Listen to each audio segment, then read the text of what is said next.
তো একটা কথা সবার উদ্দেশ্যে বলি, লাইফে কোনো মেয়ে জাতির উপর বেশি একটা সিরিয়াস হবেন না।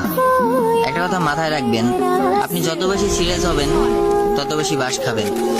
যেমন আমি একটা মেয়েকে অনেকটা পরিমাণ ভালোবাসছিলাম, কিন্তু সে মূল্যটা বুঝলো না। তার জন্য আমি এমন কিছু নাই যে না করছি, ও যেটা বলতো আমি ঠিক সেটাই করতাম। পড়ালেখা বাদ দিয়ে ওর জন্য ওয়েট করতাম, কখন ফোন দিবে, কখন কথা বলবো। এমন কোনো রাত নাই, এমন কোনো দিন নাই যে ওর সাথে না কথা বলছি। ওর জন্য এমন কোনো দিন নাই, এমন কোনো রাত নাই যে আমি বাবা মায়ের গালি না খাইছি। নিজের ফেসটা খারাপ করে ফেলছি ওর সাথে রাত জায়গা কথা বলতে বলতে। তারপরেও মূল্যটা বুঝলো না, মাঝপথে আমার সাইডাও চইলা গেল। আমার বন্ধুরা মাঝে মাঝে একটা কথা বলতো, দেখ কোনো মেয়ের উপর এতটা সিরিয়াস হইস না, সিরিয়াস হয়ে নিজের ক্যারিয়ারটা নষ্ট করিস না। আমি কারো কথা শুনতাম না, আমি ওর কথা শুধু ভাবতাম। আর আজকে ঠিক কি হলো, কারো কথা না শুই না নিজের ক্যারিয়ারটাই নষ্ট হলো।